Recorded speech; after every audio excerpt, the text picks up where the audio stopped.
You've mentioned a few of what I would refer to potentially as heroes, like people you look at and you're like, I have tried to emulate them in this area. You've spoken of your parents, Bill Belichick as a coach. Are there any other individuals that you look at and you're like, I actually tried to pull a bit of their personality out of them and replicate it because I saw that as a key to me achieving what I wanted in my life? When I got into coaching, I mean, a guy who I know you're familiar with, but Pete, just the energy, just the consistency in that approach. It's like, he's never had a bad day is how it comes across. And I think his team feels that, his coaches feel that, and he's going to have that type of juice each and every day, whether they've won 5 in a row or lost 5 in a row. And that to me is a strong quality of a great leader. And he's done it with, won a national championship at the college level, won a Super Bowl at the NFL level. And if, having been in both, if he can do it in both, you're as good a coach as there is. And so he's a guy that I just have a tremendous amount of respect with the way he approaches that building every time he walks in with high energy, keeps guys going.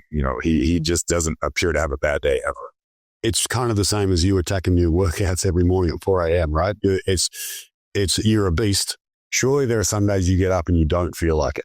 Like you're a human, even though you're a beast and you're a machine in that sense, you're also human. What do you do on the days where you're like, today I just don't really feel like that guy? You just go.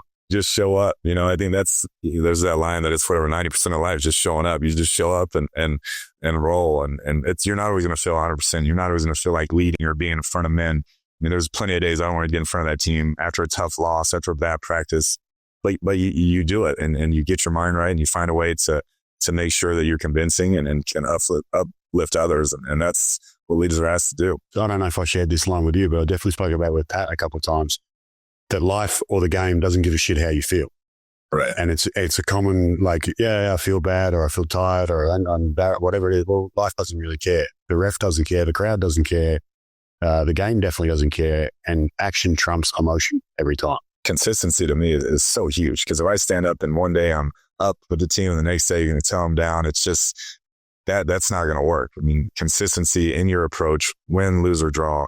We're going to show up. We're going to be about this. We're going to do this. We're going to handle our business. There's going to be times that you're going to need to jump on people, and everybody understands that. That's part of the deal. But consistently having a high energy, being the same guy every day, to me, is very impactful for those guys.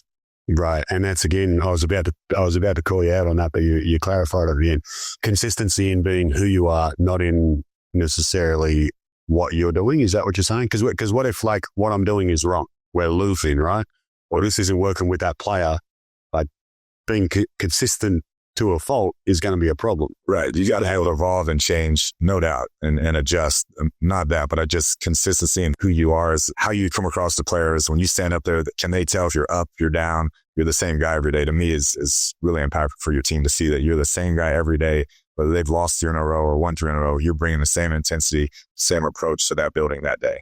We've touched on a few points of your journey over the course of the chat so far. Part of it was a short stint at the Patriots where you happened to get a Super Bowl ring. So congrats on that.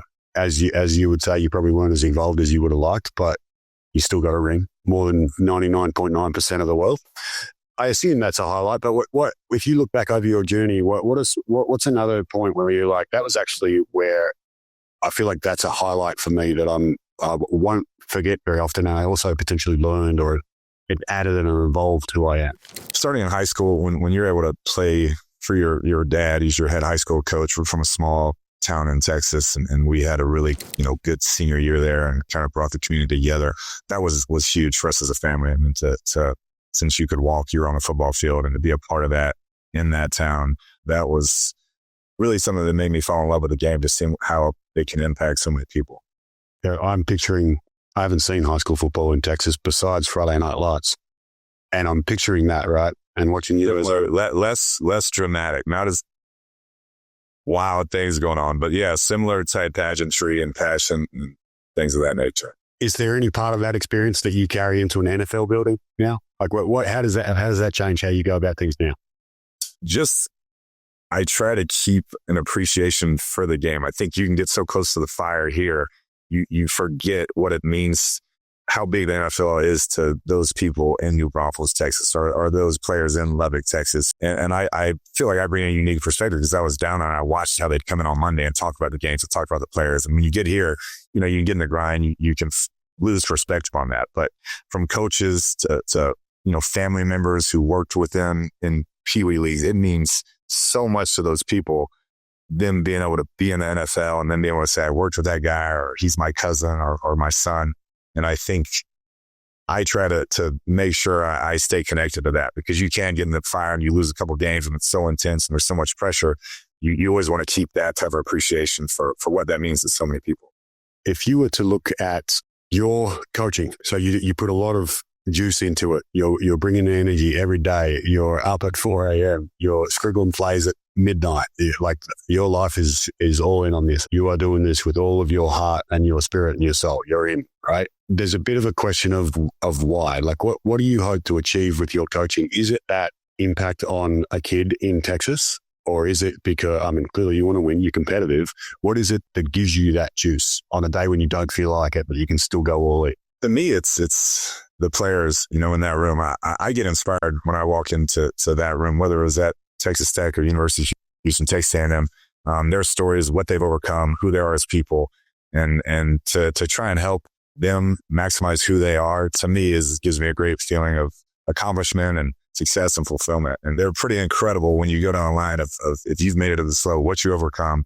Some of them come from, tough backgrounds, tough scenarios, and somehow, some way they were able to persevere through all of it to get to this elite level of athletics. And I just want to make sure that I'm adding to their story and trying to help them become the best, person and player that they can become. You're reminding me, as you shared that answer there, of, do you remember at one point I put together a little document of, like, here over the course of a 12 game season, 16 game season, here's a theme that might come up each week. Yeah, and here's got a bit of material, whatever. And the front of it was prefaced with the Rudyard Kipling poem, If. Yeah. And I was like, oh, this is partly like I'm trying to subtly put this into the program. You're like, oh, that's great. I love that. That's like hanging up on my wall. Tell us why was that poem strong for you? Like, where did your connection to it come from? Because for those who aren't aware of it, I'll read a little bit of it. But it ends with something to the effect of, if you can handle all this shit in life and at the end still be you, then not only is the world going to be yours, but what's more, you're a man. And that was part of what we were trying to put into the program that season. Why is that such a strong token for you, that poem? Yeah, for me, my mom had sent that to me. We had a tough game. I guess my sophomore year, I'd played really bad, 2 or 3 interceptions, fans booing, all this stuff. Hadn't faced much adversity by then. And she sent me that poem. And when you go through it, it's like, have everything taken from you and people call you names and you still believe in yourself. And, you can hang with, crowds or kings and still, keep your virtues. It's a very powerful poem. It kind of covers it all. And like you said, in the end of it, it's like, and what's more, you'll become a man, my son. And that has just always stuck with me. When you read through that, it's kind of what you want to be as a human being through all the trials and tribulations of your life. Yeah. And to me, I don't know if I've actually shared this with you directly. I know that we've talked occasionally as we've finished seasons and said, hey, thanks, that was great. But you definitely lived that in not only the way you go about things, but in what you give to the players. You're effectively instilling that poem. And that's probably why it appealed to me as part of that package, because it kind of speaks about you as a human. So little bit of unsolicited feedback for you there. I appreciate that. Last question, is there a hope that you have in terms of, let's say, your work and also what we've discussed here in terms of the importance of character development, your knowledge of the fact that it can be the same as talking about Pat's leadership or the ability to be tough or handle adversity can be developed and coached? What do you hope you're able to do moving forward now? It's been a great journey to now. Let's park the fact that you want to win a Super Bowl. I'll take that as a given. What do you want to be able to do moving forward with what we've, the topic of this call? Continue to evolve as a coach, continue to evolve as a leader on a personal level. And then just, there's an organization here that we have a bunch of tremendous guys who want to win. And they've shown that to me and they embraced me coming in. They got in behind me and have supported me. So I want to help, bring success to this organization. The belief in me coming from where I came from, the unique circumstances, something I always be indebted to. And so I just want to help lift this organization and make it a place that players want to come and try to compete at a high level.